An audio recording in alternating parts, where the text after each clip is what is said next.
Spurs against Southampton. Southampton took it to Liverpool just a couple of weeks ago, and they took it definitely to Spurs again today in this one. You were on call in that one. It was a bit of a wild game. I just want to know, what was Aurier thinking? I've no idea, and I don't think he knows neither. It was one of them games where you're just privileged to be on comments from minute 1 to 90. It was a roller coaster, and it was just happening and unfolding in front of your eyes. And, you know, when I seen Serge Aurier make the first tackle, which could have been a red, a scissor tackle, could easily be in a red, referee sort of give him the benefit of the doubt and give him a yellow. Then all of a sudden, he sort of lost his head. It was all to do with the ball potentially being out of play.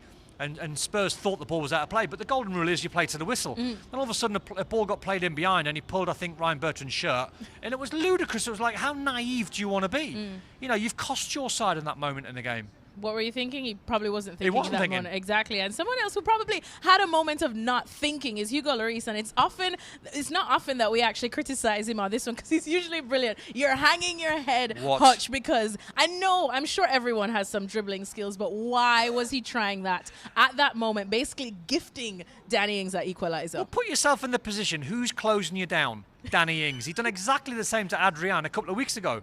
So, you know, the goalkeeper must know that he's on his own yard line. You can't try a trick there. And if you are going to try a trick, make sure it comes off. He had loads of options to the left-hand side, and it was ludicrous. It was bad professionalism.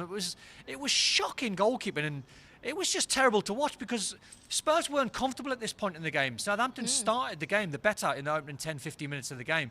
And at times in the game, they were hanging on. But to gift Southampton a goal when they were playing well was just ridiculous from Lloris. We have a word for that. It's shaka-strophic. Shaka-strophic. Because only Shaka is capable of pulling off things like that. But Joe, don't worry, Shaka. We know that you can be very shacktastic as well. But finally, as I've heard a lot of people saying, especially around here, it's that, you know, when all seems to be going wrong with Spurs, and a lot has been going wrong recently, one man is always right. And that's Super Harry Kane, as we'll just call him that, because again, he came in, saved the day. He was very sharp from minute 1. And you know, what I have to say about the Spurs players, everyone's been looking at their temperament and their character.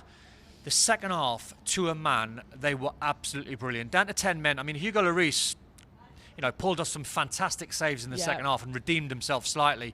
But I've got to say, on a professional second half performance and the amount of endeavour, especially someone like Sissoko, who played as an emergency right back once Aurier went off, their work rate was phenomenal. And if Tottenham play like that with their quality players like Eriksen, like Son, like Harry Kane and Lamela, they'll win so many games. And that's what you want to see from Tottenham. You want to see if they can dig in and work hard, and they've done that in the second half.